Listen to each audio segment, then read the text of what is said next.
I said it before and I'll say it again. Life moves pretty fast.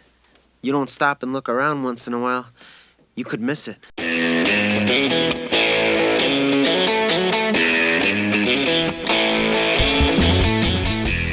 Hello and welcome once again to the Cine-Files, where this week we are continuing our exploration of the John Hughes classic Ferris Bueller's Day Off. My name is Steve Morris. I'm a filmmaker and directing instructor in Los Angeles, California. Hello, everyone. My name is John Rocha. I'm a writer, producer, and host and voiceover artist in San Diego, California, and excited to be jumping back into one of our favorite 1980s films, Ferris Bueller's Day Off. It absolutely is, and I think we should just jump right in. Where we left off, Ferris and his friends had gone their way into the fancy restaurant Chez Louis in Chicago. Yeah. And why don't we step away from them and see what the rest of the Bueller family is doing as we go back to high school. And we're just in a push-in shot down the high school hallway towards Jeannie, which, by the way, John Hughes is very unhappy with how shaky this camera move is. Wow. Yeah, I mean, this is the stuff that bugs you as a filmmaker. Like, you never get away from it. And we hear her voiceover saying, "Maybe Ferris isn't such a bad guy. After all, I got a car. He got a computer." This car versus computer thing was clearly an event. Yeah. In the family. It's a traumatic, apparently. But still, why should he get to do whatever he wants whenever he wants? Why should everything work out for him? What makes him so goddamn special? Screw him. I think she is a great character. Oh, yeah. So well done. And, to be able to do so much in so little screen time, it, speaks volumes about Jennifer Grey's talent and her abilities in the moments. And, of course, the script as well. But, yeah, the voiceover is so good. This film is a fun throwaway 1980s film. Or maybe there's much more going on here, which I think we're discovering as we talk about it. And certainly here, how many of us have that one friend who seems to always get, or family member or person we know at work that seems to always kind of get away with everything and people seem to like them. You know the truth about them. Why can't everybody else see it? Why do they get to always get away with it? And I think we're coming to that Charlie Sheen later on in our discussion, and that is a real wake you up scene. So seeing this slow pan towards her and the things that she's saying, she's self-aware. This is a great moment of self-awareness. I did get the car. He got the computer. Right. Maybe I'm being unfair. Maybe there's questions of herself. But then at the end, she does say, screw it. So she's recommitted yet again. But there are moments of her questioning her feelings about why she's mad at Ferris, which I think is a nice little moment to have to give a little more levels to her character. I'm so glad you said this because I have a lot of thoughts about Jeannie's character, and obviously we're gonna see some stuff from her that we're gonna discuss. Yeah. But it didn't occur to me until this moment that she is suffering from the disease, which today we called FOMO. Yeah. Is that, and you see where what's happening is like, yes, Ferris is getting to do some stuff and she's not getting to do that stuff in her mind, but that is poisoning her. Right. It is making her, has nothing, all of the stuff that is making her not only not a happy person, but not a nice person, not a good person, is all of her jealousy, and that's just internal, She's so focused on what someone else has that she can't appreciate what she has. And there are many of us, and I will fully admit I certainly have periods or moments of that in my life as well, where I focus on what other people have instead of thinking about, okay, look at all that you've done, look at all that you've acquired or accomplished or done. So it can kind of mess with you a little bit. And so I think what she's negotiating here is something that a lot of people experience in life. And it's smart. It's smart to use this character in that way in this film. Yeah. And now we go back to Ferris, who is in the bathroom, and he's talking to camera, except this time he's talking into the mirror and then looking at the reflection into the camera. And I just have to say, he's also talking, there is a gentleman in the bathroom. Yeah, there's an attendant. Yeah. And I have to say that of all the professions I wish would be eliminated, I don't want to take away anybody's job. It's no disrespect. I'm sure it's a difficult job. I hate the bathroom attendant. Yeah. Does anybody like that? I could never go to the bathroom like the number 2 with a bathroom attendant. There's no way I can do that with someone outside listening. So I feel it's a fascinating job to sit there and listen to people poop and piss all day. Like, I don't understand how you can work a job like that, but you got to pay bills.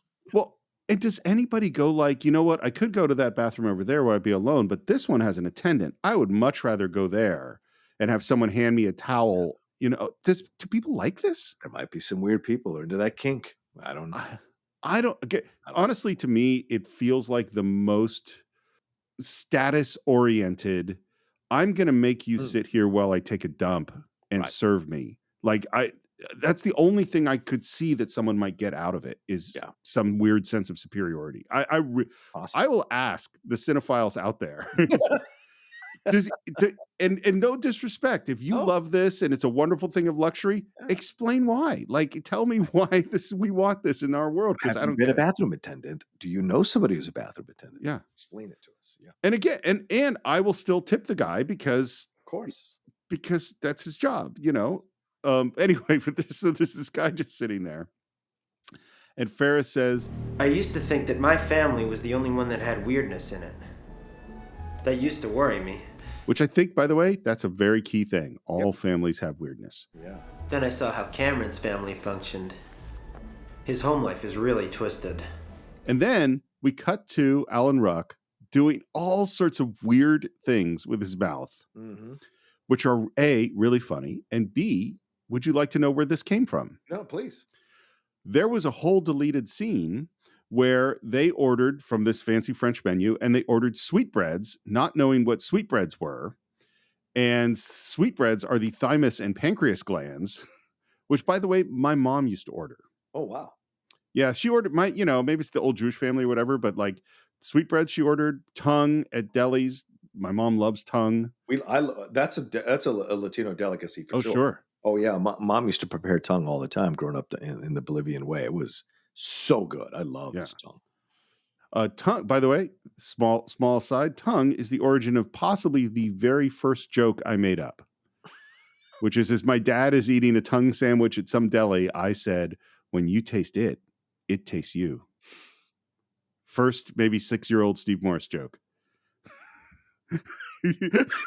By the way, if you could see John Rogan's facial expression as he reacted to that. Let's workshop that one. I like you don't think it's there yet? Look, I was like 6. I know. If I had to live in that house, I'd probably pray for disease too. The place is like a museum. It's very beautiful and very cold, and you're not allowed to touch anything. Have you known people that grew up in a place like that? Absolutely. Growing up in middle school and high school in Virginia, yeah, I knew many people like this who like there were so many rules at the house of what you could and couldn't sit on, what you could and couldn't touch, all kinds of stuff like that. Yeah, absolutely. I'm actually amazed that I got the car out of the garage. I caught Cameron digging the ride once or twice. It's good for him. It teaches him to deal with his fear. What do you think of that? Well, I think it's pop psychology from a high school kid, right? Yeah. So you're like, okay, there are things that we could take a look at with you, Ferris, and your life. But, he thinks he's helping Cameron, and certainly he has the best of intentions when it comes to Cameron. Ish. Yeah, right, fair. But he's just trying to kind of analyze Cameron and figure out what's best for him, and there's a certain kind of arrogance in that because Ferris Bueller has his ass kissed so much. Why wouldn't he think that he would have the answer to this kind of situation? So. That's just what I was going to say. And it really just hit me as you were speaking really hard is that, in this weird way, from a grown-up perspective, this is a movie about the arrogance of youth. Yeah. Okay. Ferris thinks he has it all figured out, and he has figured a lot of stuff out. Right. In a way other people haven't. Yeah. But hasn't figured it all out. And then he says, plus, and I must be honest here, I love driving it. It is so choice. If you have the means, I highly recommend picking one up. I still use that phrase, it's so choice. I still use that every once in a while. And I still use the phrase, if you have the means, I highly recommend picking one up. And he tips the attendant and he heads out. And just as he heads out, his dad comes out of the stall. Mm-hmm. And then we cut to, and I think this is a perfect line encapsulating the character as Jeannie, now in the principal's office, is talking to Grace, and Grace says, "Well, hello, Jeannie. Who's bothering you now?"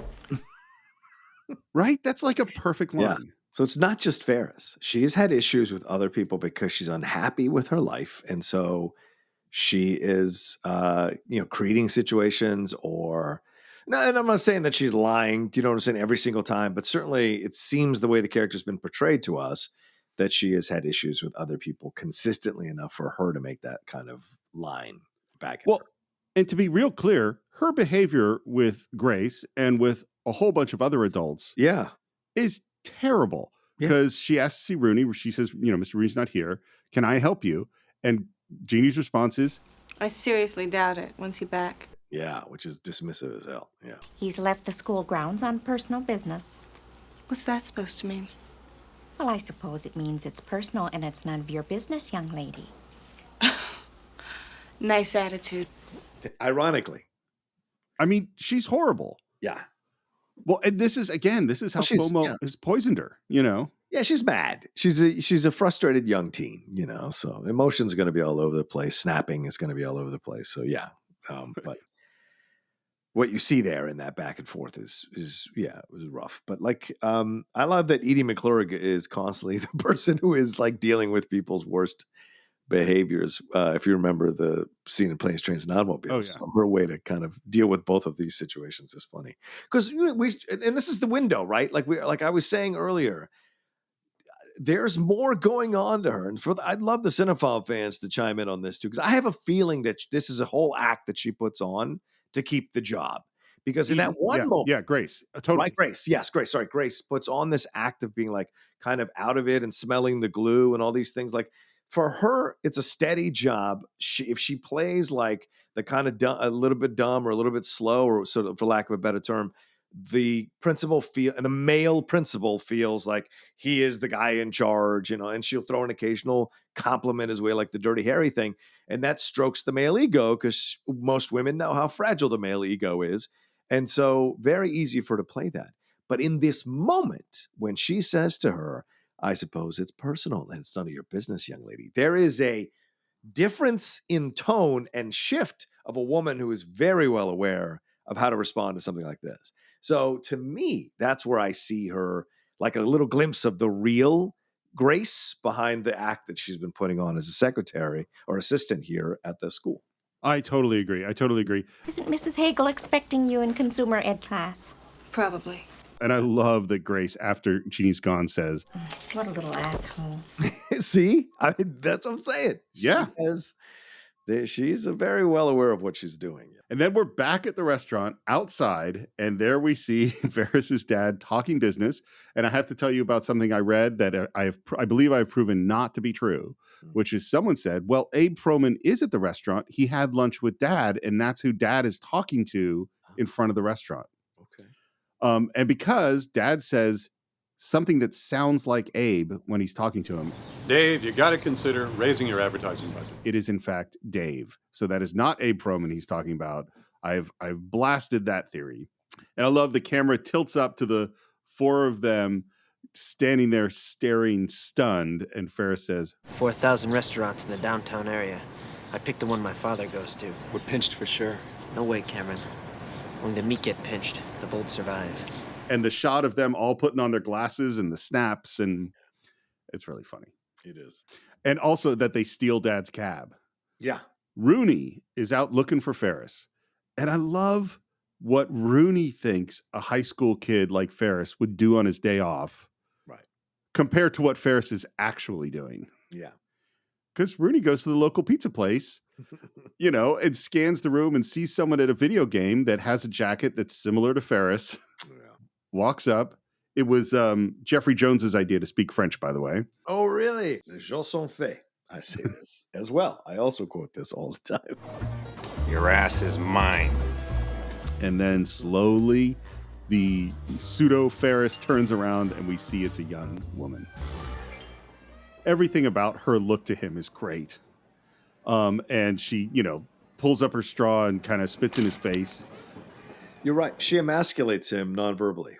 Yeah. Right. As soon as she realizes that he realizes he's made a mistake, she takes her sweet ass time blowing that into his face, and he takes it.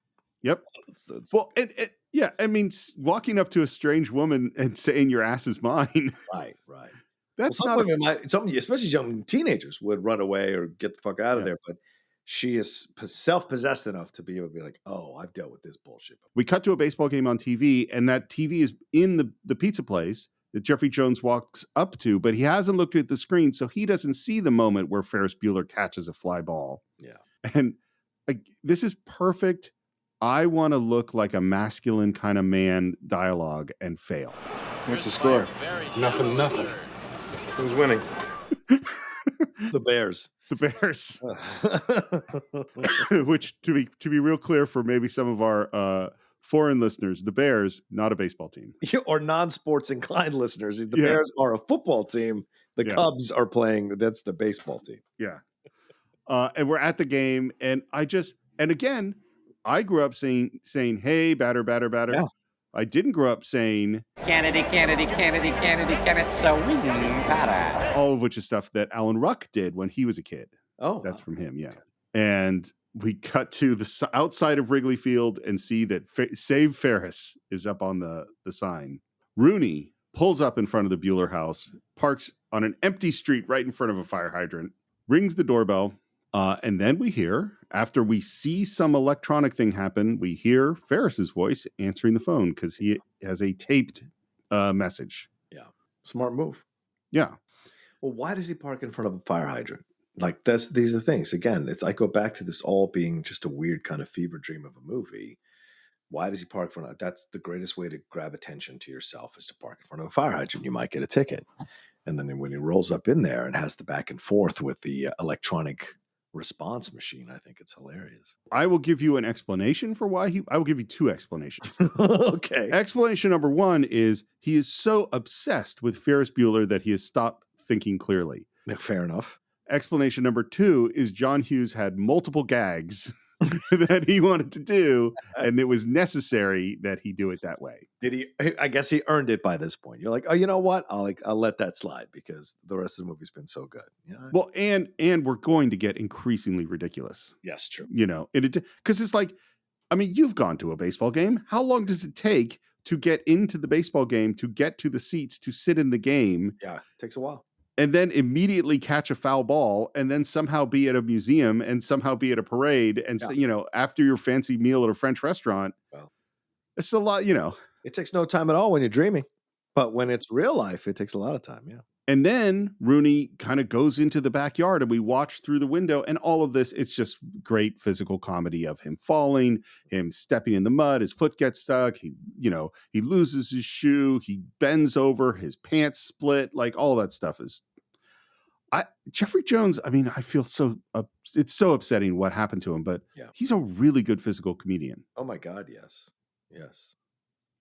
And then as he's at his low point, we get to what I'll say is an emotional high point of the film with the great Star Wars fanfare from John Williams and the Ferrari flying over our heads as these two guys go off on their journey. And now Rooney's discovered there's a doggy door. And so you can see him thinking about going through that doggy door to get in the house. The thing he doesn't think about is that big doggy doors usually correspond to big dogs. Yeah. And there is a big Rottweiler who spots him as he puts his head through that doggy door. Yeah. It's not going to go well for Rooney. We cut to one of my favorite montages in the whole film, which is they run up to the Art Institute of Chicago, which is this is the love letter to Chicago. John Hughs loved the Art Institute. He regularly went there during his lunches at Works. And one of the things of this was just his chance to show some of his favorite paintings. Yeah.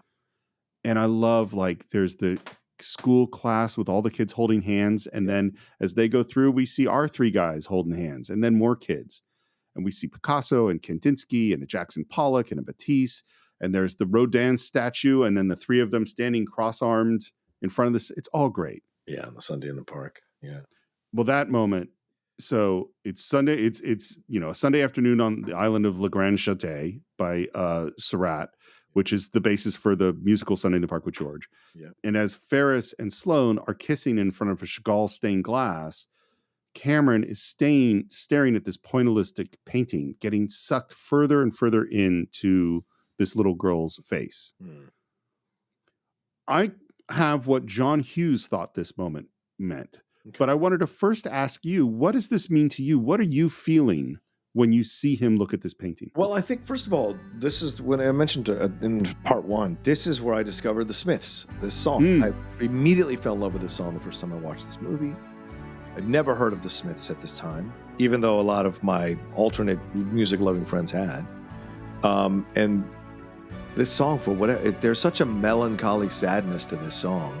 And then when you listen to the lyrics, it's perfect the way it's mirroring what's going on with Cameron, and Cameron's staring at this young girl. She is dancing around and happy, and she's separated from her parents, but she's joyful. And I think what Cameron is seeing is the childhood he didn't have, this idea of freedom, this idea of joy, this idea of, being able to dance in the grass and stuff like that. He never had that because his father was so strict, so demanding, so OCD about everything. So it turned him into, this thing that he absolutely hates in terms of his childhood and his family. So to me, that's what I just see: a guy longing for a childhood he never had. And the painting really brings that out because it's a gorgeous painting. It's really amazing. Gorgeous painting. Have you ever seen it? Have you ever seen it in person? Yeah. When I went to Chicago years ago for when I was on that Fame show as an assistant production manager, and purposely because of this movie, I went to the art museum and walked around. Same. Karen and I, we drove around the country in '95, and same thing. We went because of this movie. I mean, and because we had actually been listening to the album for Sunday in the Park with George throughout that whole drive, so then it had double meaning. So what I love, I think your explanation is great, and what I love about this scene is this is it's not an abstract scene, but it's gives us the ability to fill it up with whatever meaning we give it. You know what I mean? It's very different. I mean, how many teen fun comedies have a sequence like this? Exactly. And I think that's what's an important scene because, and what's important about all the John Hughes films, he puts a lot of insane situations and comedically out there moments in scenes, in his films rather, but there's always that one scene that grounds you in reality about the emotion that's going on for these characters. It's Candy and Martin in the hotel room, or Candy and Martin later in the train station. And this is the moment here. And we're going to get another moment when they're having the conversation with Cameron in front of the car that near the end of the movie. So this is what John Hughes said that he thinks this moment means. Is he said that he thinks that Cameron, as he looks closer at the girl, is thinking that the closer he looks at this girl, the less there is, because as you move closer to a pointillistic painting, the actual image disappears and you just look at the points. And he worries that the more people get to know him, the less they will find. Hey, that's great. I love that. Yeah, I thought again, that's good. I never had that thought. No, neither have I. Yeah, but I was like, oh wow, that's kind of amazing. And the other thing he said about this moment that I think is interesting is that Hughes says that pointillism, this style of painting, is like making a movie, because when you make a movie, you make all these little pieces, but you don't have any idea what all those pieces are going to be until you step back from it. Like with a point, if you start at this painting and you start 6 inches away from it, it's nothing. You can't see what it is until you take 10 steps back. Right. Here's the other thing about this sequence. The studio hated this sequence. Audiences hated this sequence. In every single test screening, when they would have, because I'm sure you've done these things, and they have a little card. It says, "What was your least favorite moment in the movie?" Everyone said the least favorite moment was this sequence in the museum. And this is what they figured out. 2 things. The first is it had different music. It had classical guitar rather than the Smith song that you love so much, that I love too. But the more important thing is this sequence came after the parade in the original cut. And what they went was, oh no, the parade is the emotional, joyful climax of the movie. Is that if you put this scene after it, this scene looks kind of slow and sad and weird. You put it before it, and they just moved it, changed the song, and suddenly everybody loves the scene. Of course. Yeah. It's like a DJ. You always follow the slow, sad song with the upbeat song. You always do that so that people aren't leaving you with wallowing too much in that feeling. You want to shake them out of it as quickly as possible. Yep. So speaking of a parade, let's go to a parade. So by the way, so this is I think Michigan Avenue, heart of Chicago. John Hughs worked right near here in his advertising job because he did advertising before he worked for the National Lampoon, which led him to write Mr. Mom and Vacation and all that stuff.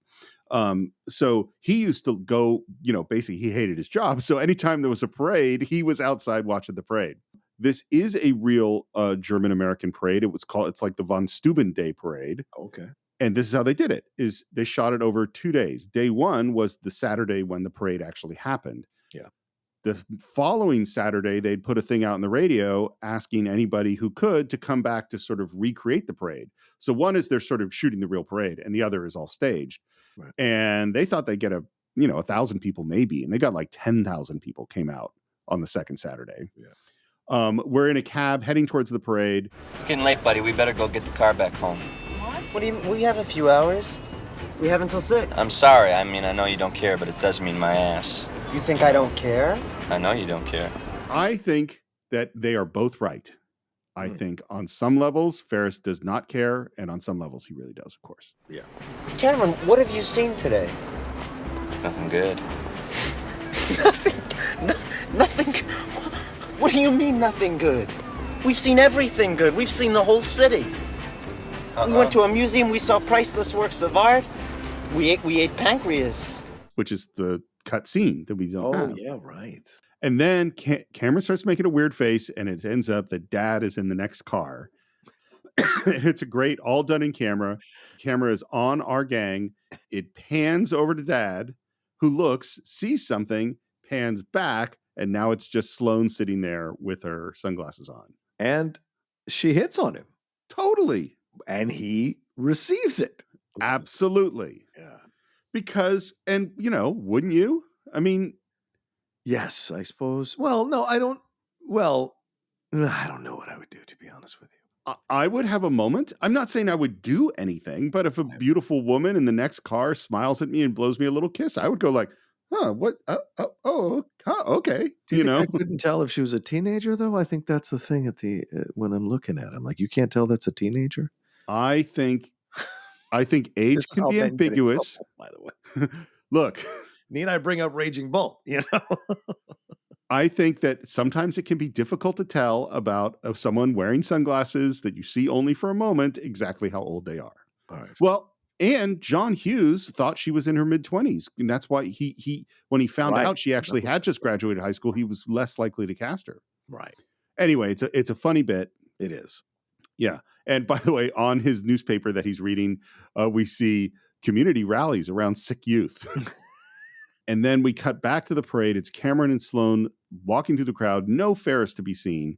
And then we hear this voice. Ladies and gentlemen, you're such a wonderful crowd. We'd like to play a little tune for you. It's one of my personal favorites. And I'd like to dedicate it to a young man who doesn't think he's seen anything good today. Cameron Fry, this one's for you. And there's Ferris on the float. Hey! Get off of the float! What are you doing?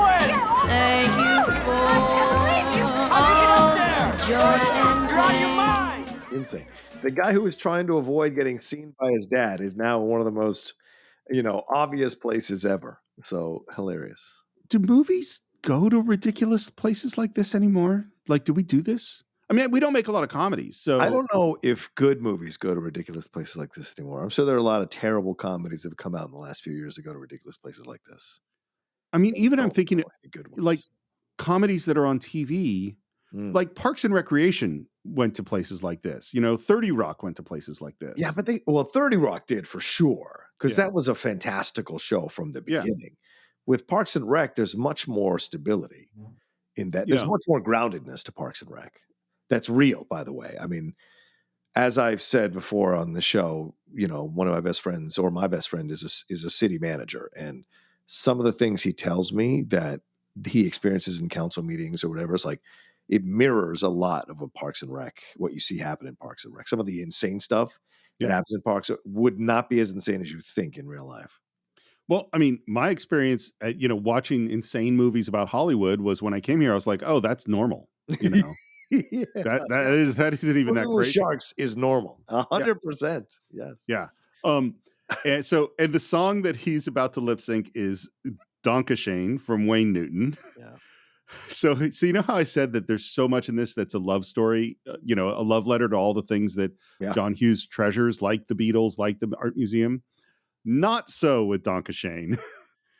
Donkashane, it sounds like when he was growing up, was that overplayed song on the radio that he couldn't stand and hated and wanted to get away from. Wow. Okay. And yet it's so joyful when Matthew Broderick sings it. Yeah. And I love, the judges are trying to figure out what's going on because obviously this wasn't in the script. And Cameron and Sloane run up to the float and the cops pull them away, like all the details. And apparently the women on the float that are in the outfits, which strangely enough match well with, Ferris's vest and stuff. Yeah. This is what John Hughes said was they kind of thought this was all serious. Like they didn't quite understand what this was that was going on. It was a hell of a choreographed dance sequence, though. They were fantastic. Well, particularly when we get into Twist and Shout. That's what I'm saying. And then we cut to, I love this scene with Cameron and Sloane just having a private conversation. Yeah, it's really interesting how these next few scenes between them play out. And I wonder what Hughes is trying to say with these scenes with her and Cameron. As I was rewatching it this time, because we get this scene here, then we get the scene later by the pool when he's coming around. Yeah. And then by the car when she's like asking him if he's seen her change out of her clothes. So I just wonder about it all. And she's the one caring for him while Ferris is talking to us in that scene we're going to get to. So just have a lot of questions about what's going on here in this sequence, in this situation, in these situations. Did you have it like your gang of friends in high school? Yeah, I had a gang of friends in high school. Sure. Yeah. I had a girlfriend at 17. But in general, like other people had girlfriends more than me. Right. So I was frequently the friend hanging out with the girl when her boyfriend was somewhere else, The friend zone guy. Okay. Fair enough. Well, dude, you know my history. Of course I was the friend zone guy. Yeah, fair enough. I think it's been well documented on the Cine-Files that I was the friend zone guy. And so there's something that feels very real about this conversation. And I don't think Cameron can be honest with Ferris, and I don't think Sloane can be honest with Ferris in the way they're honest with each other. You know? I agree with that 100%. As long as I've known him, everything works for him. There's nothing he can't handle. I can't handle anything. I think it's a really honest line. Yeah, and it's an honest line as a teenager, right? Because you don't know what the future holds for Ferris. You don't know what the future holds for you. But in that situation, in that moment, you think, this person's going to be super successful and I'm not. And I'll tell you this right now from my own personal experience. A lot of the people I went to high school with that I thought were for sure going to succeed and become these world dominators and owners of the world ended up not becoming that at all. And when I saw them at the high school reunion years ago, I was just like, wow, I was surprised at how many of them did not conquer the world or accomplish the things they were going to accomplish. But when you're in high school, your world is so small. This is how you think. So I love that the film kind of addresses that in that moment. And the person you think is not going to be successful is the person that kind of fights and claws and scratches or finds things that open up for them. And they bloom later in life to be able to embrace the things that they have. So it's just a fascinating moment to see in interaction. I think a lot of us can feel a connection to, because not many of us get to be the high school quarterback or the cheerleader, whatever, the head nerd at D&D that is nowadays. Not all of us get to be the popular kid. So we watch from that prism of Cameron's prism. When I was in film school, there was a guy, and all of us are making our films, and sometimes they're good and sometimes they're not. And some people are better than others. But there was one guy clearly head and shoulders above all of us. The guy was a genius. Every movie he brought in, I was like, oh my God, I can't believe what this. And that guy didn't succeed. I mean, I'm not, he had a rough time. Yeah. And he's brilliant. There was no question that this guy was brilliant. Like, you can't predict where things are going to go. Yeah, because sometimes, because you're in a world of yes. In that small town in high school, it doesn't mean once you go to the big city, that world of yes is going to be there for you as well. It doesn't always transfer. I don't know what I'm going to do. College. Yeah, but to do what? What are you interested in? And I think there's something so true about this moment because Cameron pauses and then has, with the biggest smile on his face, says, nothing. And she has the biggest smile on her face and laughs and says, me neither.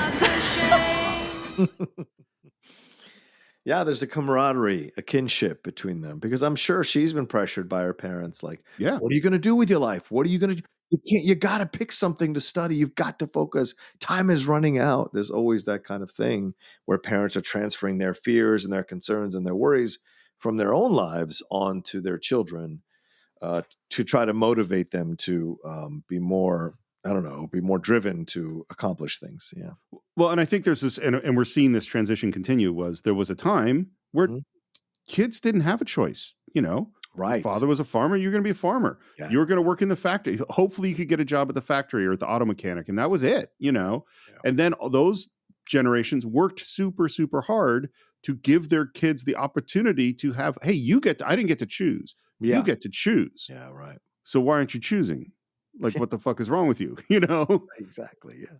And Ferris goes into Twist and Shout. Yeah. When they shot this, I can't believe they did this. They did not have the rights to the Beatles song. What? They didn't have the rights yet. Wow. It ended up costing them $100,000. Well, that's not too bad.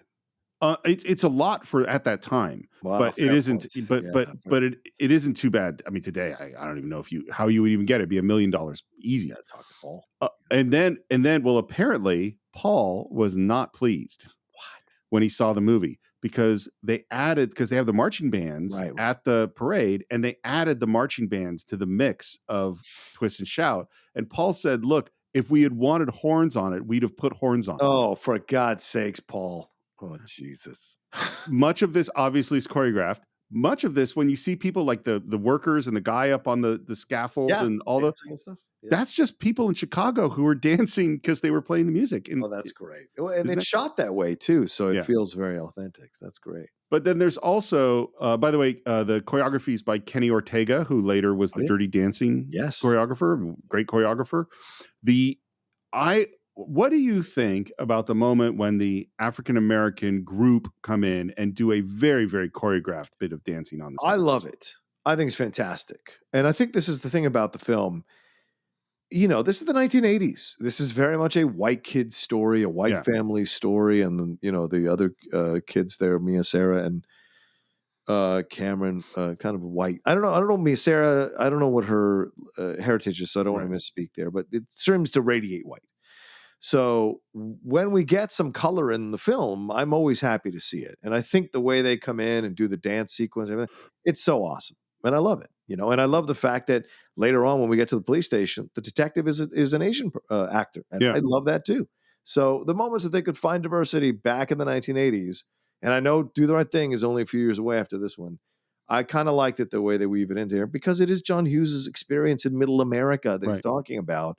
And there probably weren't a lot of people of color in middle America back in the 1980s. So I actually like that they weave that in, and it's a great sequence. And again, this is this thing that John Hughes does is it goes to ridiculous level because you have the giant flips in the background and stuff, you know. It's such a joyful sequence, man. It's it really amazing. is. And all the ladies dancing around him, there's fantastic moves and whatever. And there's a little bit of sexiness to it because they're flipping up their skirts and stuff. But everybody dancing around, the black crew coming in and doing their thing, everybody dancing, as you said, like just kind of impromptu there to the music, all of it, and the way it's shot, you know. And listen, John Hughes deserves so much credit for the shooting of this movie. You know, we know, Steve, I know you're writing that book about direction, so I can only speak on it from certain points of views, but like the way he uses the camera in this movie to really kind of get you into the feeling of every one of the scenes, the way he uses the breaking of the fourth wall, the framing that is going on in the breaking of the fourth wall, and then the framing here.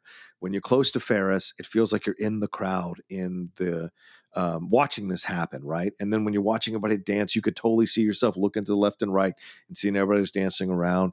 It's the way the whole black group comes in. It's almost like they're on rollers sliding in, and then you see they're actually using their feet. And so all of that stuff is so well framed.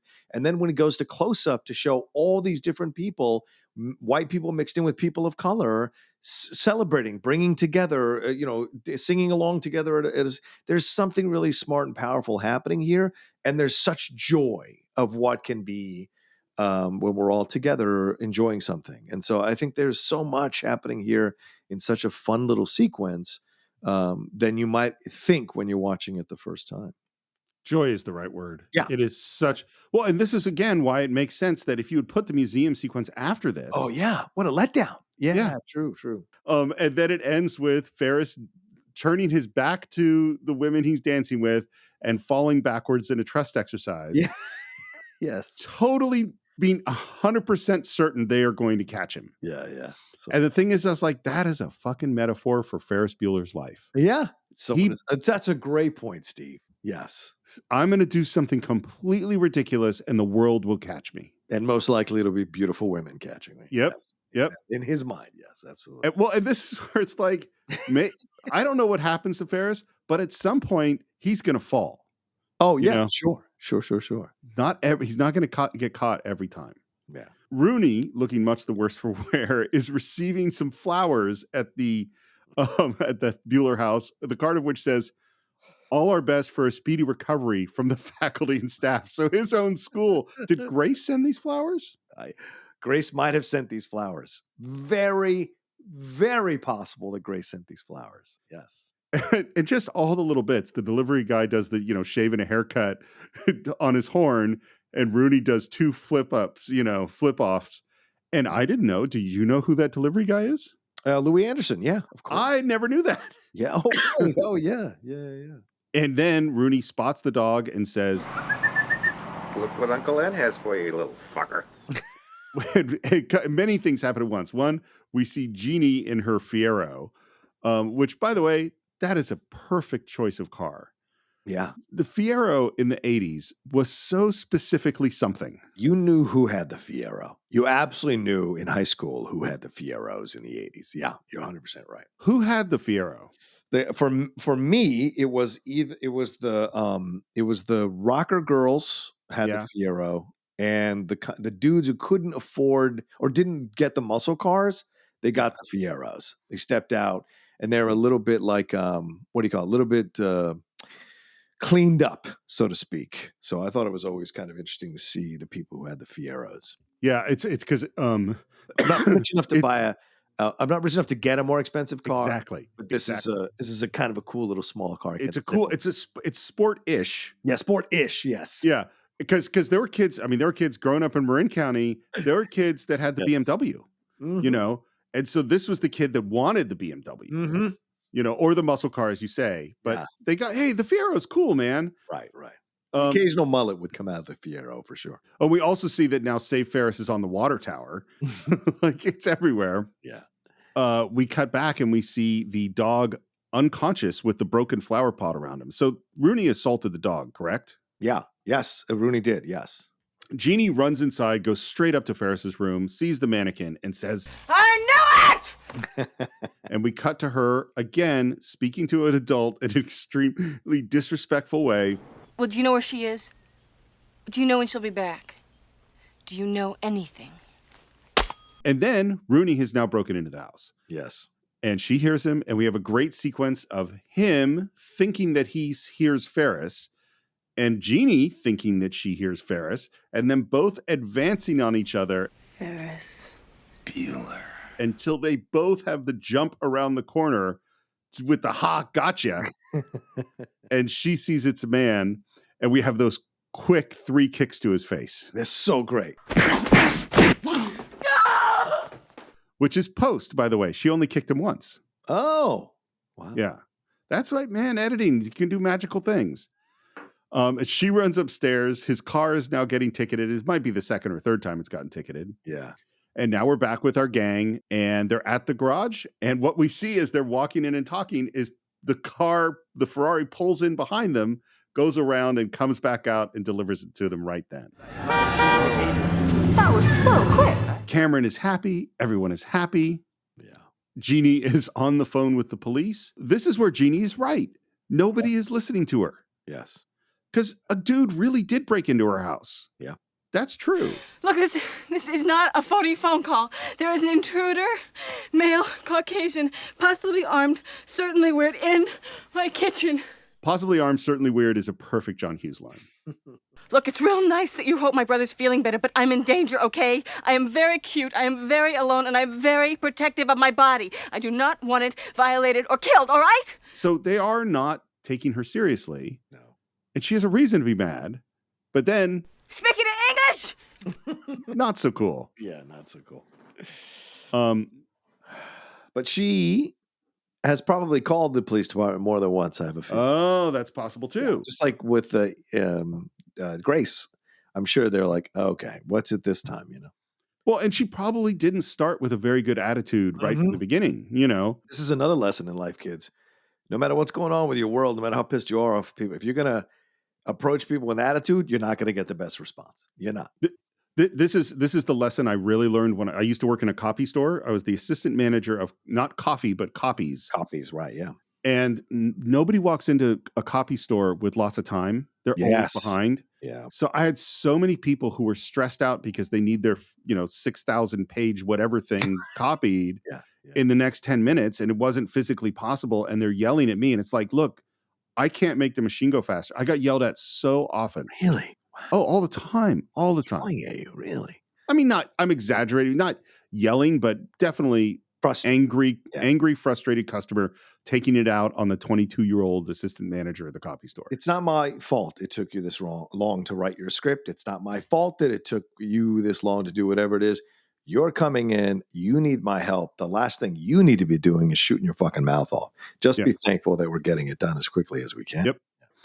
Rooney's car is getting towed, and Jeannie comes on the intercom and says, Whoever's in the house is still in the house. I'd like you to know that I've just called the police. So if you have any brains whatsoever, you'll get your ass out of my house real quick. I'd also like to add that I have my father's gun and a scorching case of herpes. And he walks out, dropping his wallet. Yep, of course. And then chases after the tow truck towing his car. Frustration that he has when he starts. First of all, he puts the keys in the car as it's driving, as if that's somehow going to stop the car from moving.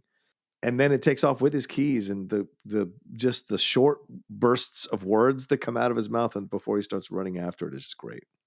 I mean, and to be clear, we started off, Rooney is correct. Yeah, Rooney's correct in terms of his analysis of the situation. Yeah. His actions, I don't think, are correct once he leaves the school.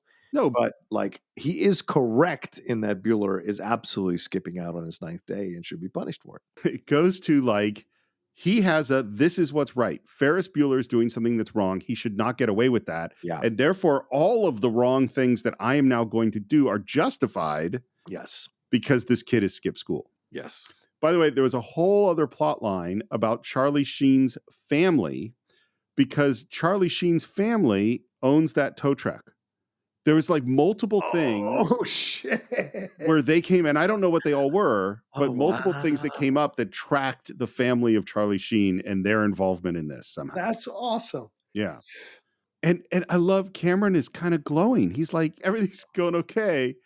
And at the moment that Cameron is happiest, Ferris finally looks down at the odometer. How many miles did you say this thing had on it when we left? 126 and halfway between 3 and 4/10. Why? How many miles are on it now? And it's over 300. Yeah. And then you get the shot of Cameron that comes out of Cameron's mouth as he screams. Apparently that took them a long time to figure out how to shoot that. Yeah. Which I get. I thought it was great. It's so well done. Yeah. And he's completely stunned. The doorbell rings, and we hear, of course, the Ferris recording. God bless the police. Runs downstairs, opens the door, and there is sexy nurse at the door who says, I heard that you were feeling ill. Headache, fever, and a chill. I came to help restore your pluck, 'cause I'm the nurse who likes to... Love that joke. John Hughs has world-class joke writing ability in addition to all this other stuff that he does well. Yeah.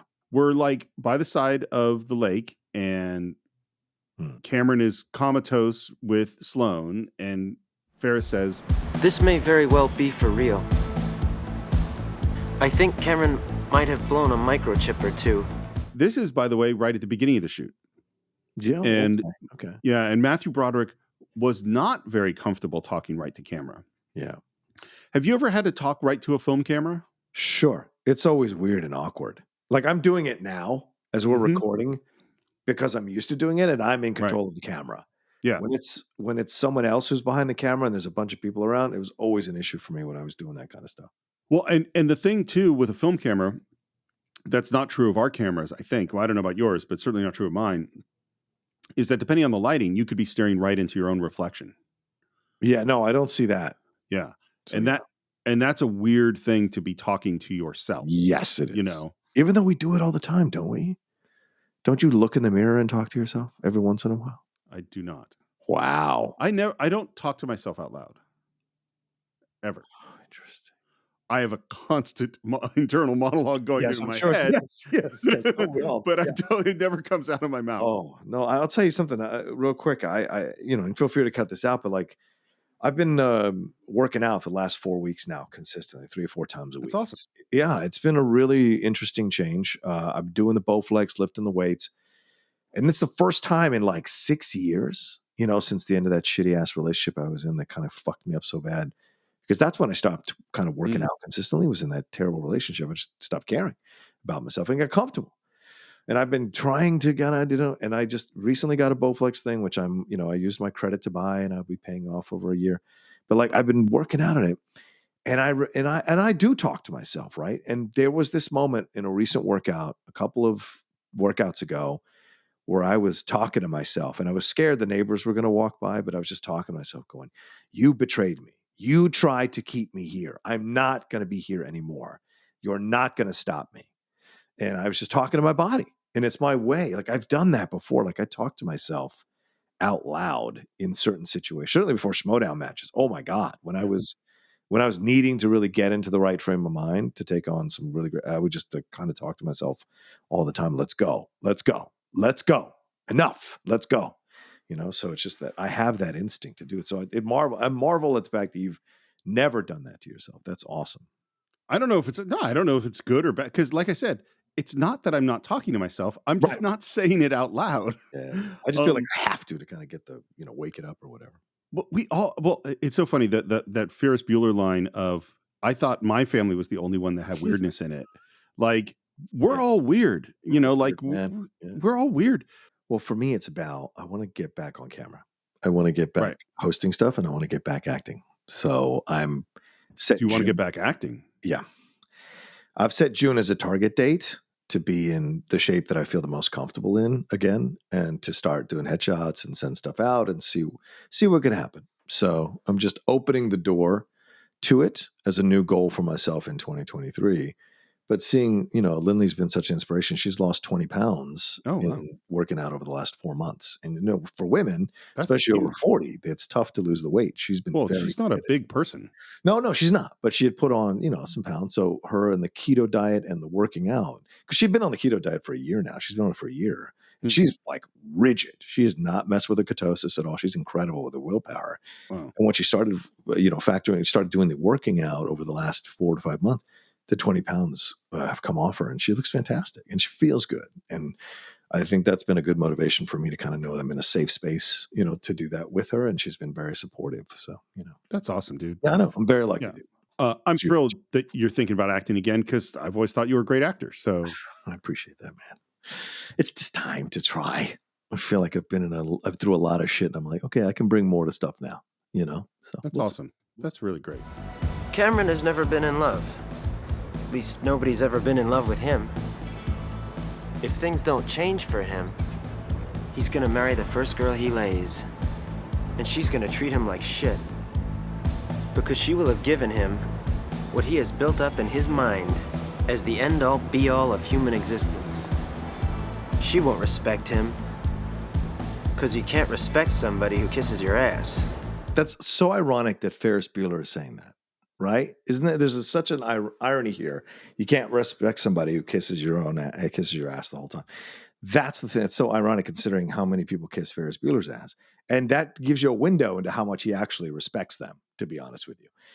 But this pop psychology, and again, this is like Gilmore Girls, where they're all talking, or she's talking way beyond her years of knowledge about stuff. Right. And so you get that here with Ferris. And this is clearly John Hughs talking, right? And this is clearly John Hughs, maybe even in a way, talking to people who are out there, or maybe talking to a friend of his that he knew in high school who was in this situation. And we all know that guy who, the first person who actually shows them attention, they're like just completely devoted to them, even though they may mistreat them and they may treat them badly. And you watch them treat them badly and you're like, God, if only you could just get out of this, or she could get out of this. they'd be happier. But, because they had such little attention from anybody, any attention they did get becomes so much more magnified. And certainly when I was going through my periods of time when I, was not good at picking up women, which was in my 20s and early 30s, anybody who showed me attention, I was just like, oh my God, yes, please. And I tried to make everything work, even if it was toxic or not right. So I know what that experience is like. So what Ferris is talking about, he's not wrong, but a high school senior should not be trying to give you that kind of advice without knowing what life is really actually like outside of his bubble of being taken care of by his parents and everybody in the community. Ferris? We better try something else. This isn't working. And we cut to Ferris and Sloane in a hot tub and Cameron sitting on a chair on the diving board. And I love Sloane in this moment. She says, Cameron, I could flip out real easy too. It's okay. Sooner or later, everybody goes to the zoo. Yeah. I love that line. Sooner or later, everybody goes to the zoo. She's much more understanding.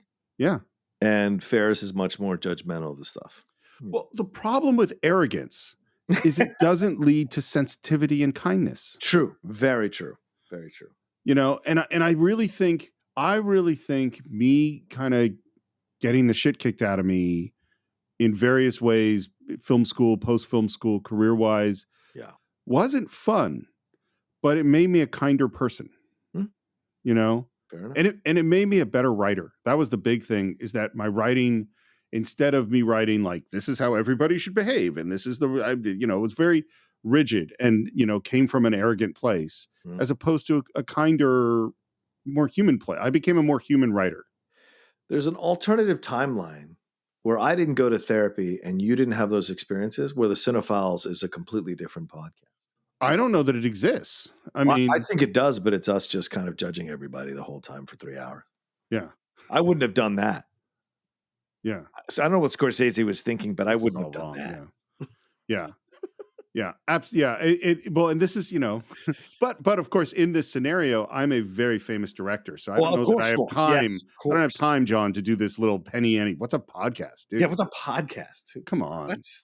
As Sloane and Ferris are talking, we watch Cameron slowly tilt forward and flip into the water. And then he's underwater, which I can't not think about The Graduate when I see someone underwater like this. Absolutely. But then also, if you watch Alan Ruck, do you know that he's faking it at this moment? No, it isn't until the smile comes across his face. I think there is a very interesting look where he looks up towards the surface. Oh, where I kind of go, oh, maybe it's right there. But at this moment, Ferris starts to panic and he dives in and drags him up and Cameron is like comatose. Oh shit, Cameron, come on, Cameron! He's legitimately scared. For the first time in the whole movie. Yep. Which I think, and this is where I go, of course Ferris Bueller does care about Cameron. Yeah. Of course he does. And his eyes flicker open and then the smile comes on Cameron's face and he says, Ferris Bueller, you're my hero. Now, Steve. Yes. Do you remember the story that this is connected to in our own lives? No, or at least I think it sounds familiar, but no, tell me. The first time I rolled at your house. Oh. The next, as we were doing, rolling all night, I took an extra dose and I was in control, but in my warped mind at the time, and this is pre-therapy, I wanted to fuck with Michael Vogel because he had been scared that I was... Now I remember this moment, yes. Yes, that something's going to happen to me. So I played like I went a little comatose and fell off a chair. And Michael was freaking out and slapping my face a little bit, trying to get me to kind of come to. And I looked at him and I go, Michael Vogel, you're my hero. And he lost it. Mike Ross lost it. And so now, not the smartest thing to do in retrospect, of course, because people are always afraid when people are trying drugs for the first time, what can happen. So, but at the moment, I thought it was a funny thing to do. But I remember, as I said at the beginning of this, when we start talking about this movie is so eminently quotable and still use quotes all the time. I think time how long you decide to stick to the gag makes a big difference. It does. In my memory of that moment, that went on a long time before the "You're My Hero," to the point where there was a lot of genuine fear and concern.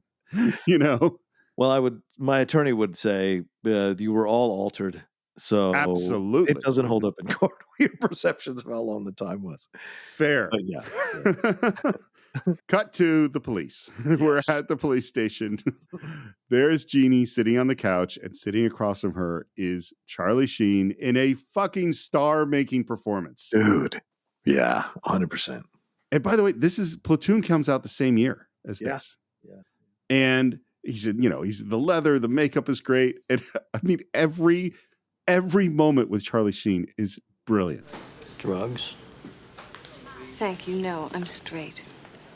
I meant, are you in here for drugs? Why are you here? Drugs.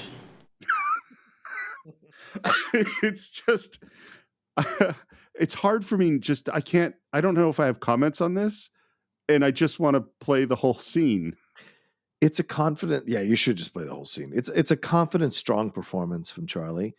And it's such a out of nowhere interaction. Yeah. But when you're in high school, you have these kind of weird, when you're in life, you have these kind of weird interactions sometimes at certain moments. And certainly here in this moment with him, the way you're so right to point out the makeup on him, right? He looks washed out and bleached out in a way. Yeah. And he's got the kind of haircut, and he's got the look, and he's the way he's wearing the leather jacket. He's falling back into his more gravelly aspects of his voice. And this is, you're right. As you said, these are the moments where you realize Charlie Sheen is a damn good actor. No matter what you say, he's a damn good actor. In this moment, he brings this moment to life. Both him and Jennifer Grey. It's great to watch this scene. Yeah. I don't know why I'm here. Why don't you go home? Why don't you put your thumb up your butt? And I love that Charlie Sheen kind of flicks his thumb up. And I don't know if that came from John Hughs or came from Charlie Sheen, but it's fucking great. It's great that he's considering it. You don't want to talk about your problem? With you, are you serious?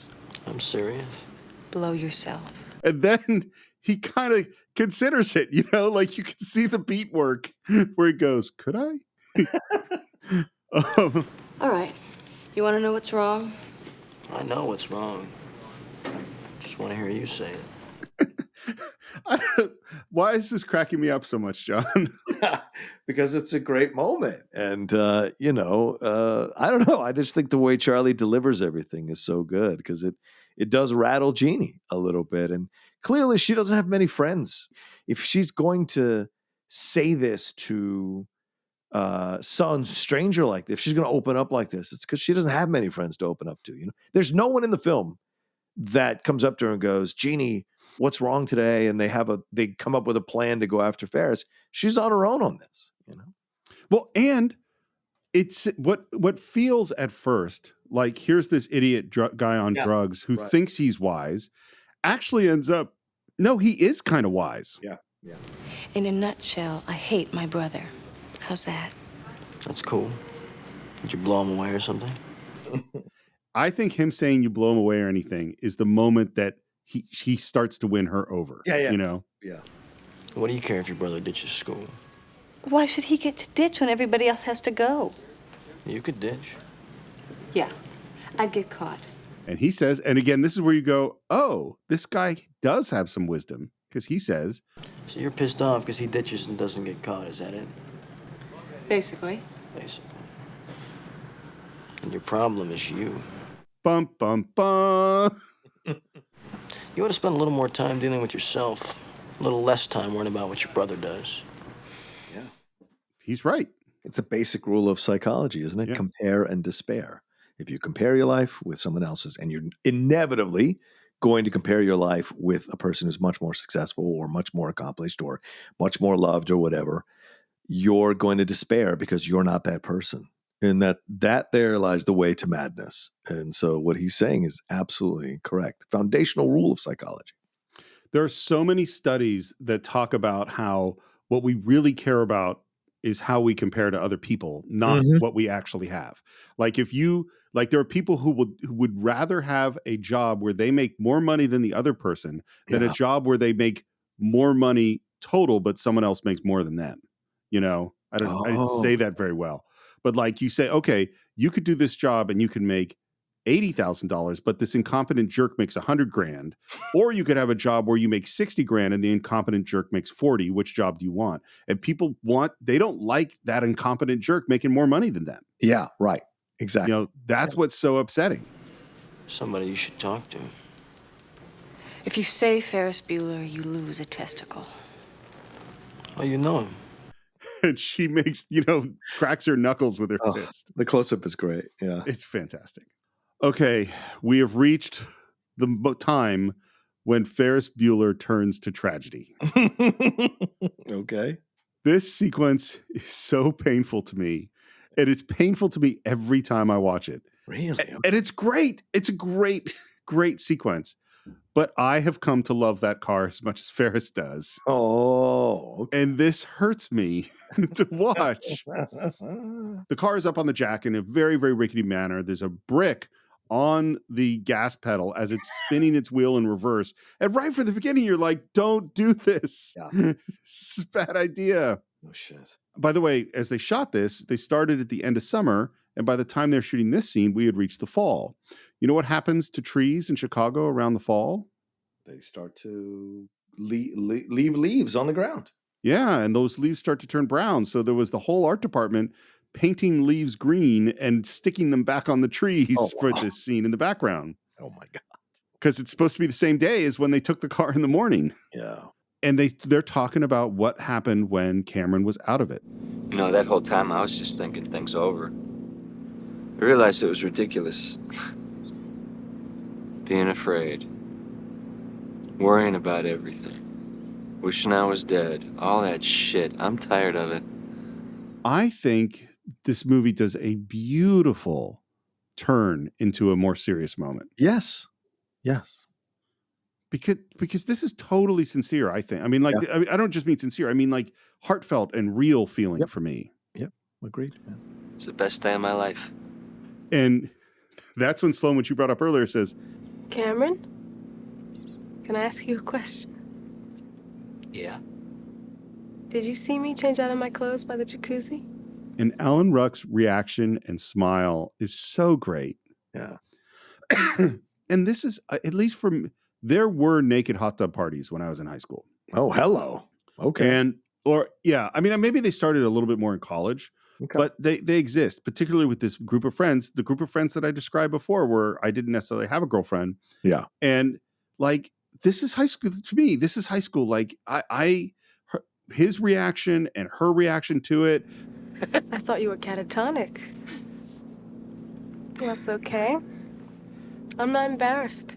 Do you think she's really not embarrassed? Yeah, I think she's Me too. Yeah, I think there's a self-possession of her that she has as a character, and I'm sure she had as an energy as a person when she was auditioning for the role that comes through in this line. Yeah. Well, and there's an intimacy in these kinds of friendships. Yeah. That makes it okay. We're all going through this crazy crap together because high school's crazy. Right. You know, and you're all going through it together.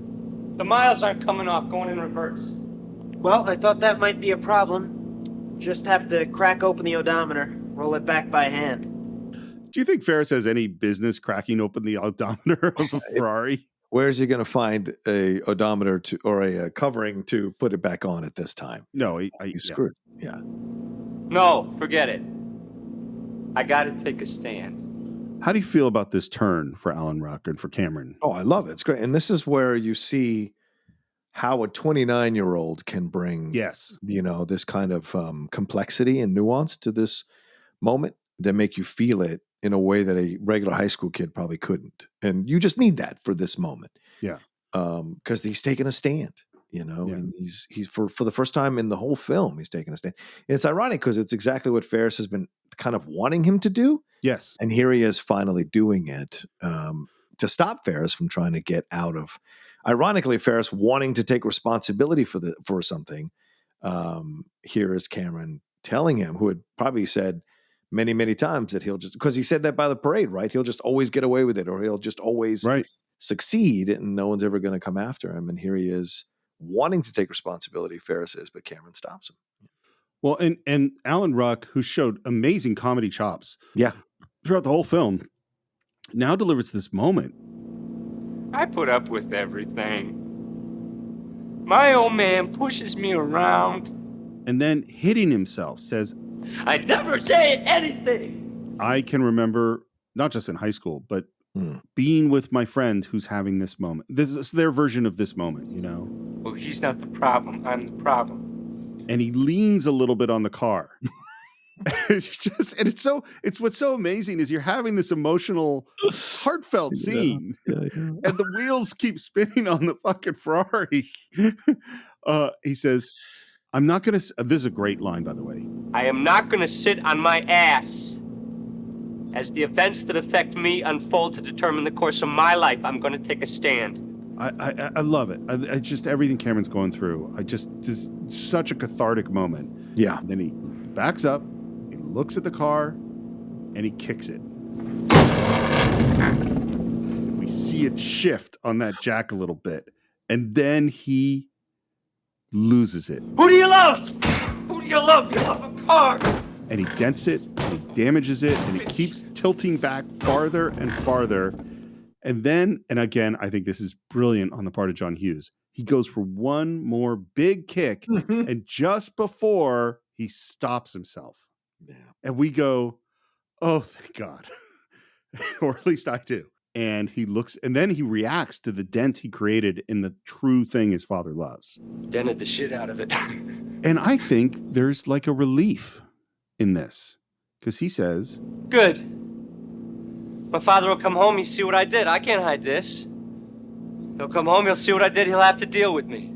I can't imagine the dysfunction and distance where you have to do this for your father to have to deal with you. Yeah, to pay attention, to listen to you, right? Yeah. I mean, he feels he has to go to this level to get any kind of interaction or reaction from his dad to make him really see what he's done to that house. Because I imagine the reason his mom is also kind of mean to Cameron or not around, because it's a loveless marriage. And so he symbolizes what she has created with her husband, and she kind of quietly hates it probably, you know, and it's all stemming from his treatment of them. And he says, I think with this weird lightness at this moment. I don't care, I really don't. I'm just tired of being afraid. And just as we're like, oh, this is going to be okay, he puts his foot on the car. I can't wait to see the look on the bastard's face. It drops down, the wheels hit, it spins in reverse.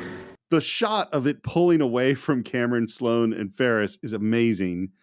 And then it crashes through that window. Yeah. So several things about this. First of all, they had to replace all the windows in this beautiful piece of architecture because it's the building's a couple of decades old. Yeah. So all the windows were slightly tinted.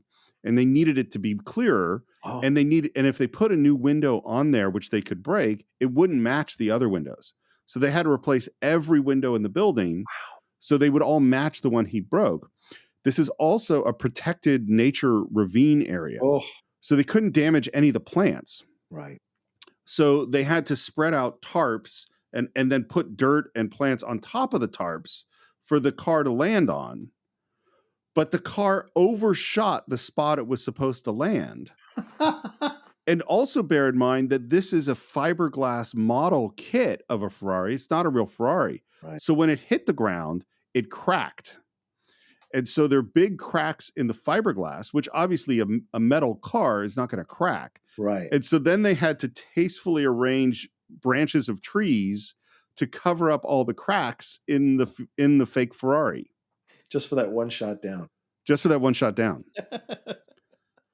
Filmmaking, ladies and gentlemen, filmmaking. Right? And I also have to say, this might be the most upset I am about the destruction of an inanimate object in all of film history.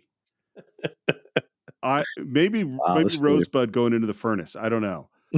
But this is like, I loved this Ferrari so much in high school that seeing it destroyed crushed me. Wow. Yeah. It's so funny too. Like I totally looked at magazines that had Lamborghinis in them and stuff like, and Really? thought about Car guy, huh? Okay. not at all. Now, like I think somewhere at like 22, like I just went, why am I looking at these things? And completely lost interest in it. Mm-hmm. But yeah, in high school, I was all about, cool cars. Yeah. What'd I do? You killed the car. And they looked down at the car. And I like this moment. Cameron, it's my fault. I'll take the heat for it. We'll wait for your father to come home, and when he gets there, I'll tell him that I did it. He hates me anyway. Is Ferris really willing to do that? Yeah. I think he is in the moment. And I think 10 minutes later, he'll change his mind. But I think in the moment, yeah, I agree legitimately is trying to do that. I'll take it. No, I'll take it. No, you don't want this much heat. I want it. If I didn't want it, I wouldn't have let you take the car out this morning. Do you think it's true that if Cameron didn't, that really Cameron deep down wanted a conflict with his father, and that is why he let Ferris take the Ferrari out? I think there is a very strong element of truth to that. Yeah. Because he's a kid, and as a teenager, you're not really healthy with your emotions. A majority of teenagers are not, because you're still processing them. So how to confront his father, maybe he didn't know or had tried other avenues and didn't want to go the nuclear route. Mm-hmm. And here's the nuclear route with the car. Now, did he think he was going to toss the car into the ravine? Of course not. But now that it's happened, there's no way out. He now has to have the conversation. He could have maybe explained the dents or whatever, or him taking it for a joyride or whatever, but him destroying it, that's a whole different conversation than him damaging it. No, I want it. I'm going to take it. That's it. When Morris comes home, he and I'll just have a little chat. His little smile when he says Morris, like almost like, oh, wow, it's newfound power. Yeah. It's nice. And there's just a great push in on Cameron in this last moment. Yeah. And I think film-wise, you really feel that it is going to be good, don't you? No. Oh. Well, that was going to be my next question. I don't think it's going to be good at all. I think filmically, I feel good. Right. But in actually imagining what the fuck Dad's going to do when he comes home, it's not going to be good. Watching it this time around as they slowly pan to his face, because Hughs pans for a little bit of time. It's like 3-4 seconds as a slow pan into his face. I almost wanted to put like a little voiceover. And that's the last we ever saw of Cameron. The last Ferris Bueller ever saw of Cameron. Something like that. Because he just has this kind of weird smile on his face. And he holds it for quite some time, Hughs does. And I thought it would be funny to do a voiceover or some kind of graphic that comes up. I mean, I don't just think imagine Dad's going to be happy about it at all. I don't know if your dad had prized possessions. My dad had a massive stamp collection that he worked on literally every night, not every single night, but any night he was home and didn't have a thing to do, he was working on that stamp collection. It filled up a giant closet in my house. I can't imagine if I had took a match to it. Yeah. To decades of work. My dad started that stamp collection when he was 11 years old. I can't imagine what his reaction would be.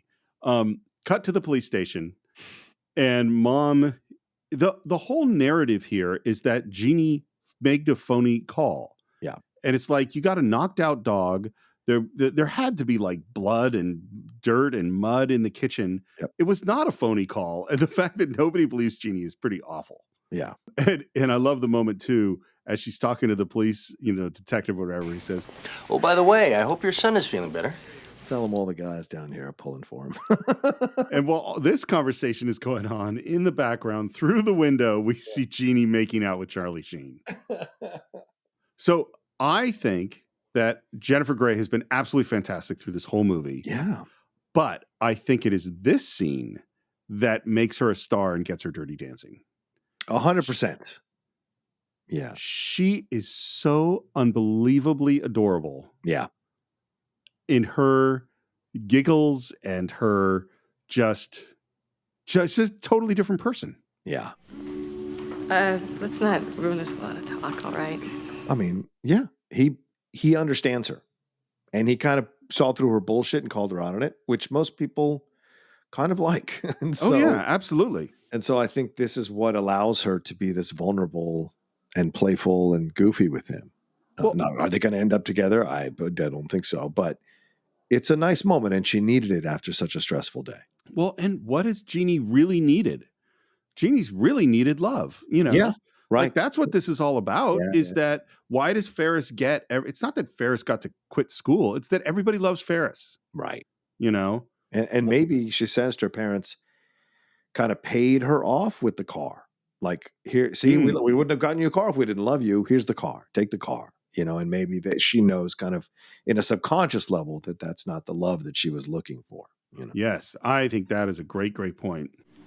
You didn't tell me your name. Oh, well, it's Jean, but a lot of guys call me Shauna. Can you hear that? Okay, Jean. And she's giggling, and the way she kind of steps down the stairs, just laughing and keeps looking back at him. It is so cute. Let me ask you a question, Steve Moore's question. Do you think she has any friends that call her Shauna? No. Yes, I agree. She does not. That was all that's just a thing in her head. Probably a line she's used before, yeah. Yeah. And what song is she singing as she's leaving? Dankeschön. Little Dankeschön. Of course means thank you. Yeah. It does, yeah. We're with Ferris and Sloane saying goodbye. Music is Dream Academy, which has had some other songs in here. Yeah, John Hughs. He looks at his watch and says, oh shit, I gotta go. And he runs off and jumps over a gate, and she says, just as he's gone, he's gonna marry me. It's a weird moment, isn't it? I feel like he didn't quite hit the landing on this relationship at the end, because it's such a quick goodbye. And I don't think he's going to marry her. I think she's just not. That's what I'm saying. And so you've made her so self-possessed. You've given her such strength throughout the movie. And she's played with all the scenarios here, and she's really been the person who's kind of, I don't know, kind of observing, but also not needing to be involved in the situation. She's played just a very strong character throughout. So to give this moment where he takes off and she says, oh, he's going to marry me, I thought, I didn't like that. I think there's something else they could have done with that to give her a little more self-possession, like even just to kind of, and then just walked off or something like that. I just didn't know that he's going to marry me, because there's been no real kind of emotional exchanges between them other than at the stock exchange. And that whole thing was about him wanting to marry her and her going, sure, but not right now. She puts the kibosh on it then. So I thought it was an odd thing at the end to have that as their end.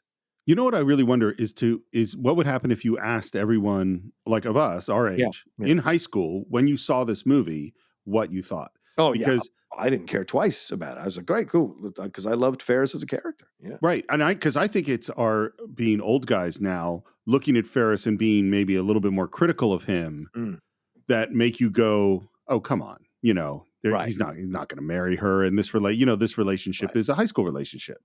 That's true. You do think those things in high school, you know. Oh, sure. I just mean I would have liked a little bit more of an exchange between both of them. Just something more in the back and forth. And what a great day. Do you know what I'm saying? Because we had spent so much time focusing on Cameron throughout the day and Cameron's relationship with Ferris.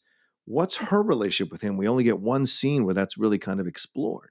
And so I would have liked a kind of a button scene to their relationship that had a little more weight to it before he took off. Totally. Yeah, no, I absolutely agree. Yeah. Well, I mean, honestly, the real important relationship is Ferris and Cameron, not you're right. Ferris and Sloane. I totally get that. Yeah, no, but I agree with your point that there's something here that could have been a little better. There was enough groundwork there to warrant the scene if you wanted to put it in. Yeah. Yeah. Jeannie is driving and getting scolded by her mother when Ferris runs right in front of the car. Mom doesn't see him, but Jeannie and he make eye contact and they kind of squint at each other. Yeah. What happened in that moment? That's old school classical gunslinger. That's exactly what Lee Van Cleef and Clint Eastwood and Eli Wallach look like at the end of The Good, the Bad, and the Ugly. Well, except I think she smiles a little bit. Yeah, because she's like, "Oh, I'm gonna get your ass." And I think she's trying to trick him. I don't know. I think she is. This is how she's starting to protect him, because if she wanted to trick him, she'd just go, "Mom, Ferris is right here. He obviously quit school." Oh no! I think she's trying to trick him that she's going to turn him in. Oh, that's totally possible. That's what I think. Which is why the smile is there's a confident smile there, and Ferris smiles back. Because he's like, all right, game on, let's go.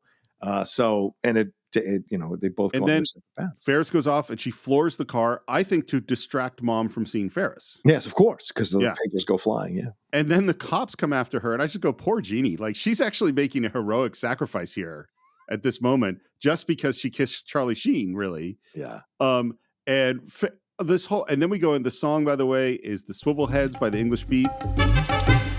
English Beat was very big for me and my friends at that era. Yeah. I listened to these albums over and over again, and I love that this has now become kind of an action sequence.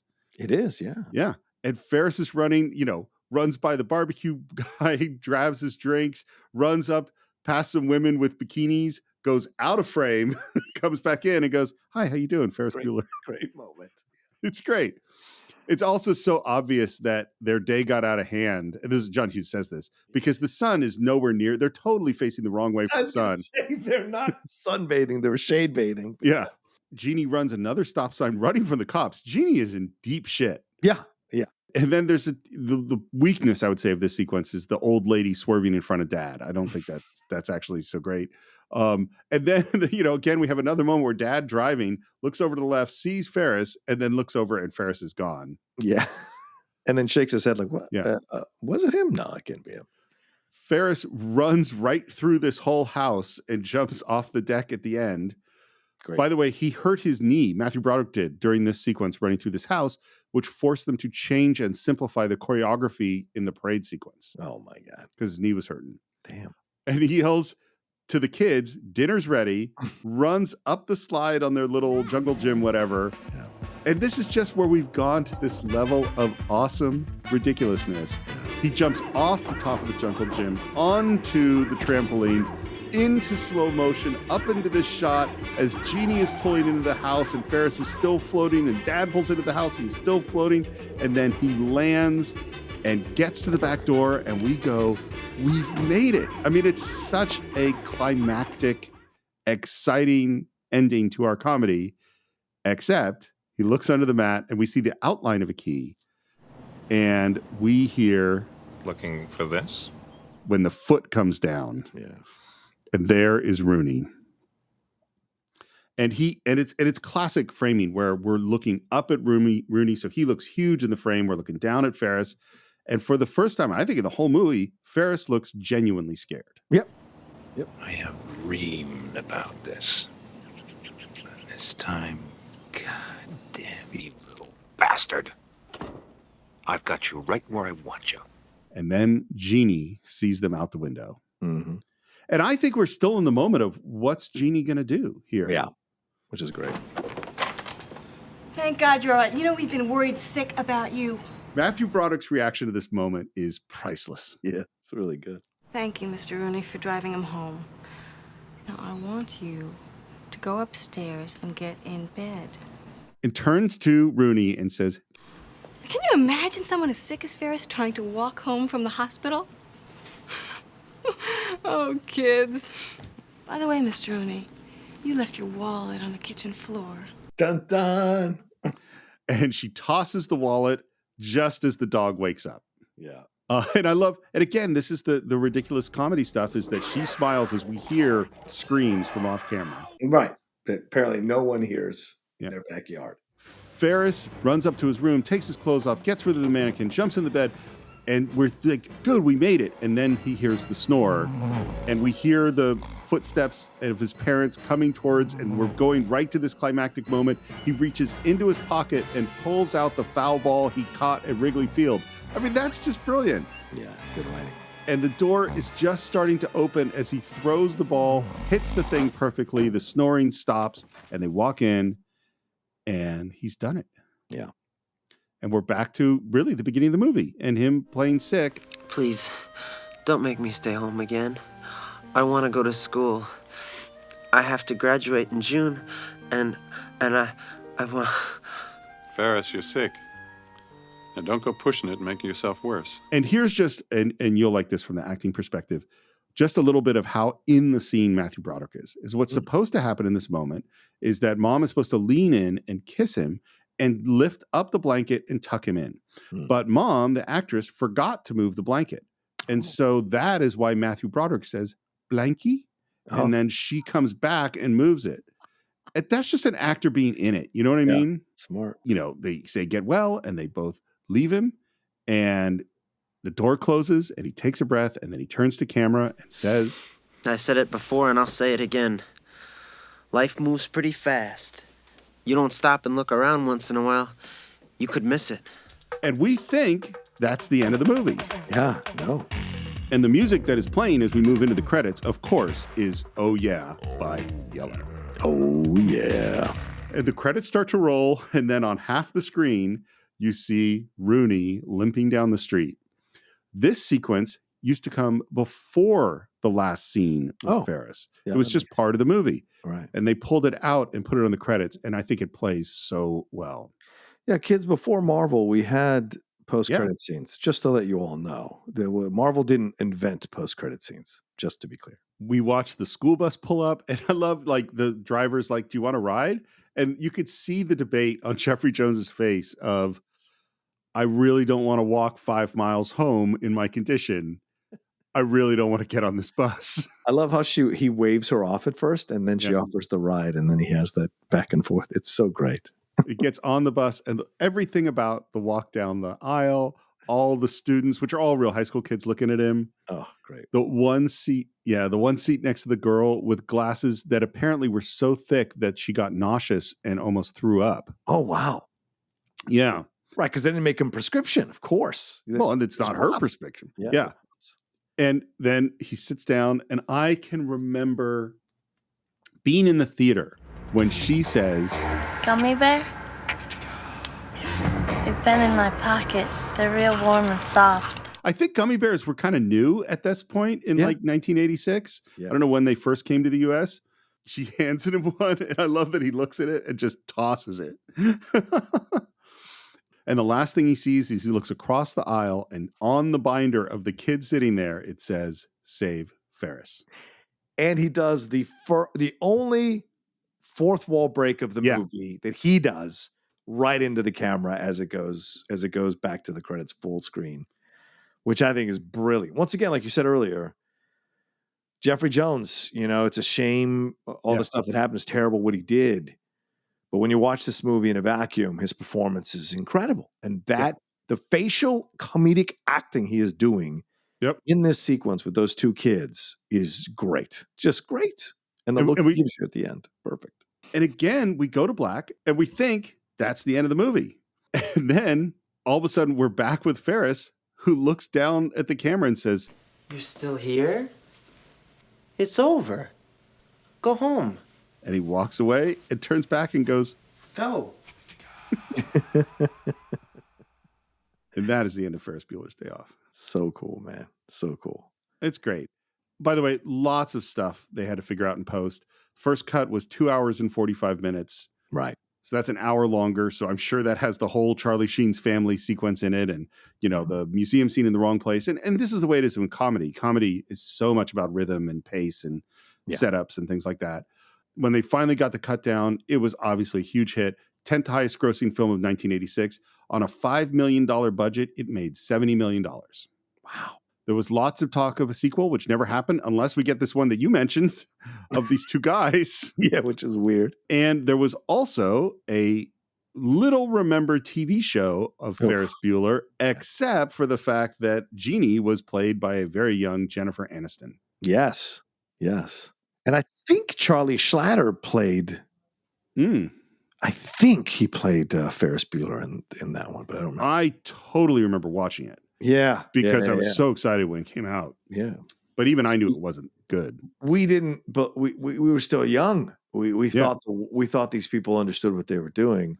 And if you're going to make a televised version of the movie, they would have to bring the same kind of quality to it. And we were wrong. No. There were so many shows like that. Like I remember there was an Animal House TV show. Oh God, yeah, that was horrible. There was a lot of shows that were sort of trying to recapture some movie, and they almost never worked. Can I give you a little bit of trivia before we end? No, I don't think the Cine-Files is really a place where people want to find out bits of trivia. Yes, what is it? So the bus driver, Dee Dee Rescher, is a well-respected voiceover artist, still working today. Occasionally does on-camera stuff, but has been in numerous projects since Ferris Bueller's Day Off, both on camera and behind the mic. She is the daughter of Gain Resher, who is the cinematographer of Star Trek II, The Wrath of Khan. Whoa. So just kind of, connecting the tissues here. I know you and Scott do Enterprise Incidents. You and I talked Wrath of Khan with Scott on the show, on this show. So I thought that'd be a nice little kind of go in there. No, dude, that's her voice fantastic. is so distinct, Do you have final thoughts on Ferris Bueller's Day Off? This is a masterpiece of 1980s cinema. That's what I'll say. And I know some of you snobs will be like, masterpiece. When you dive in deep with a movie like this, there are a lot of messages that are coming out of this film. He is talking to teenagers. He is talking to adults who were once teenagers. He is trying to, help you to understand that we're so caught up in greed and money and going after things in the 1980s. The me generation is what we were called back then, that we forget that there are human beings that are around. We forget to take a moment to appreciate what we have. If you don't stop and take a look around, you could miss it. And that's what he was saying in essence. It was John Hughes's message, I think, within the movie of like, there was a time when things were lighter. There was a time when we could enjoy the world and we could all come together, different colors, different races, different creeds, to enjoy something like they do in the parade. There's more going on in this movie than just a kid taken off with his friends to have a fun day off in the city. There's more, and I appreciate that. And even now, looking back on it, as I'm an older person in 2022, there's still so much joy to be taken from this film, from the comedy, but also from the message that the film is trying to get you to understand. And I have a feeling that John Hughes must have done some therapy to kind of lay this very deftly within the script to get people to understand it. And it must have been courage, considering how Steve told us in the first part, how little time he took to write this script and to have it come out the way it did. It's just an incredible piece of cinema that deserves much more respect than you might think when you first watch this movie. So I agree with all of that. Absolutely. I also think the first thing, and this quote has been attributed in a bunch of different places, mostly to the actor Edmund Keane, might be Edmund Gwenn, might be Donald Crisp, the whole bunch of people. But the quote is, dying is easy, comedy is hard. And just on that level, this is an unbelievably brilliant movie. Yeah. If you think of just how, and this is, I know I've said this before, of like, how many great ideas does it take to make a great movie? And people go like, 10, 20? And it's like, no, thousands of great ideas. Edie McClure putting pencils in her hair. Yeah. Is it mandatory for the movie to have that? No, but it's damn funny. And there's so many of those, just moment to moment, so many funny ideas. Yeah. Just on that level, even if the movie had no depth to it, I think it's a great movie. The next thing is that the performances, in particular, of Jeffrey Jones, Alan Ruck, and fucking Matthew Broderick are so great. And Edie McClure too, I'd say. They're so great. And they add so much. You can see those actors contributing and John Hughes accepting those contributions and helping with it. That's there. And then I'm really fascinated by the two versions of this movie. One version is the movie that I saw in 1986, where I, as a high school kid, went, Ferris Bueller is a hero and a genius, and he's the greatest human ever and the coolest person ever, and I want to be like Ferris Bueller. And now 54-year-old Steve, who says, on some levels, all that's true, and on other levels, this is a privileged, rich, arrogant kid who maybe needs to have his comeuppance, because I've known people like this. And what's so funny is both of those movies can fully live in my head at the same time. And I still find it. Oh, and you know what? Maybe I should even add Jennifer Grey and Charlie Sheen to those great performances, by the way, because they're fantastic. And I can still enjoy it all the way through and still be absolutely thrilled when Ferris A, jumps on that trampoline, and B, when Jeannie comes and rescues him from Mr. Rooney. It's all great. So that's what we think of Ferris Bueller's Day Off. We'd love to hear your thoughts. Maybe we'd love to hear, what was your greatest day that you took off of school or off of work? What was your best day off? You can visit us on our Facebook page, do a search for the Cine-Files. You can subscribe to the show at all the usual places: Apple Podcasts, YouTube, Stitcher, Spotify, Overcast, Downcast, a whole bunch of other places. And you can leave your reviews on Apple Podcasts. Please leave your comments on YouTube. You can also follow the show Cine_Files on Twitter, the Cine-Files podcast on Instagram. And you can buy or stream Ferris Bueller's Day Off along with every other movie we've ever done on cinephiles.net. And you can support the show where you can even pick a movie we've made, listen to our shorts. I think we just picked our watch along for January. So we're going to be doing that soon. It's going to be a lot of fun on patreon.com/thecine_files. And you can follow me at SR Morris on Twitter and Enterprise Incidents, which John already mentioned, where we have just recorded the first episode of Star Trek, the animated series. Ooh. John, how would people find you? You can always find me at The Roca Says on Twitter, Instagram, and TikTok, The Outlaw Nation on Twitch. And yeah, my YouTube channel, youtube.com/John Roca Says. You're trying to get to 50,000 subscribers by the end of the year. Help me do that. So many thousands of you listen to us every week. Head on over there for more movie talk with a bunch of people like the Geek Buddies and Jeff Snyder on the hot mic with Wendy Lee, Laura Kelly, all kinds of people who are there consistently almost every week having some fun conversations about the world of film. So head over there to youtube.com/John Roca Says, and my other podcast, The Top 10, The Hot Mic, and The Geek Buddies, all out there for you to enjoy as well. So we got lots of content from our whole family of outlaws, cinephiles, geek buddies, all of them. You should check all of it out, and you should come back next week for another great film right here on The Cine-Files.